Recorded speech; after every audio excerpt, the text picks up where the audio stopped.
PM Svanidhi প্রকল্পের 6 বছর পূর্তি উপলক্ষে আজ আগরতলার মুক্তধারা হলে এক অনুষ্ঠানের আয়োজন করা হয়। এই অনুষ্ঠানে স্ট্রিট ভেন্ডার তথা পথ বিক্রেতাদের মধ্যে ঋণ মঞ্জুরি পত্র বিতরণ করা হয়েছে। একটি প্রতিবেদন।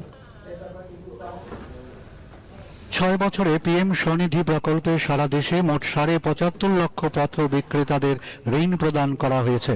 এর মধ্যে উত্তর পূর্বাঞ্চলের রাজ্যগুলোতে 2.5 লক্ষ ঋণ প্রদান করা হয়েছে বললেন কেন্দ্রীয় নগর উন্নয়ন ও বিদ্যুৎ মন্ত্রী মনোহর লাল।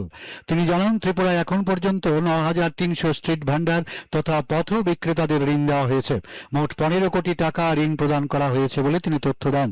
পাশাপাশি পথ বিক্রেতাদের ডিজিটাল লেনদেনে উৎসাহিত করা হচ্ছে বলেও জানান তিনি। पिछले 6 वर्षों के अंदर जैसी जानकारी मिली है कि 75.5 लाख जो ऐसे स्ट्रीट वेंडर्स हैं, पथ विक्रेता हैं, उनको इसका लाभ हुआ है। 75 लाख। अगर इसके अंदर केवल मैं उत्तर पूर्वी राज्यों की बात करूं तो इसमें से लगभग 2.5 लाख से भी ज्यादा है। और त्रिपुरा में यदि बात करता हूं तो 9,300 लोग तो केवल त्रिपुरा में दिए गए हैं। तो बहुत बड़े लाभ एक स्टेट को हुआ है। और इसमें जो लोन सैंक्शन हुए हैं उसके अंदर इन सब लोगों को मिला करके 15 करोड़ रुपए की राशि एक ही स्टेट में ये देना अपने अन्य साधारण व्यक्ति के लिए बहुत बड़ा ये काम है। সারা রাজ্যে 5,982 জন স্ট্রিট ভেন্ডার তথা পথ বিক্রেতা ডিজিটাল লেনদেনের আওতায় এসেছে বলে জানিয়েছেন মুখ্যমন্ত্রী ডাক্তার মানিক শাহ। তিনি বলেন, এখন পর্যন্ত রাজ্যে 5,000 পথ বিক্রেতা তাদের ঋণ পরিশোধ করেছেন। পথ বিক্রেতাদের সামাজিক প্রকল্পের সাথে যুক্ত করা হচ্ছে বলেও তিনি জানিয়েছেন।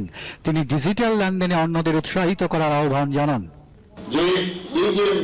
যে প্রকল্প যে পিএম স্বনিধি আমাদের ত্রিপুরাতে কিন্তু তার ইমপ্লিমেন্টেশন বলা যায় যা আমাদের টার্গেট ছিল 100% সেই দিকে কিন্তু আমরা ভালোভাবে আমরা কিন্তু সেই সম্মান আমরা পেয়েছি। কেন্দ্রের থেকে আমাদের বলেছেন ভেরি গুড জব। যে একটা সমীক্ষা আমরা করেছি তাতে দেখা গেছে যারা স্ট্রিট ভেন্ডার আছে প্রায় 8,666 জন চিহ্নিত করা হয়েছে এবং সবাইকে এই যে ভেন্ডিং সার্টিফিকেট এবং পরিচয়পত্র সেটা কিন্তু প্রদান করা হয়েছে। এই পর্যন্ত প্রায় 19,727টি ঋণ আবেদন আমাদের কাছে এসছে এবং সেখানে এই যে আবেদন করা হয়েছে তার মধ্যে প্রায় 9,578 জনকে ঋণ অনুমোদন করা হয়েছে। আগরতলার মুক্তধারা হলে আয়োজিত অনুষ্ঠানে অন্যদের মধ্যে সাংসদ রাজীব ভট্টাচার্য, মেয়র দীপক মজুমদার, নগর উন্নয়ন দপ্তরের সচিব মিলিন্দ রামটেকে প্রমুখ উপস্থিত ছিলেন। দূরদর্শন সংবাদ, ত্রিপুরা।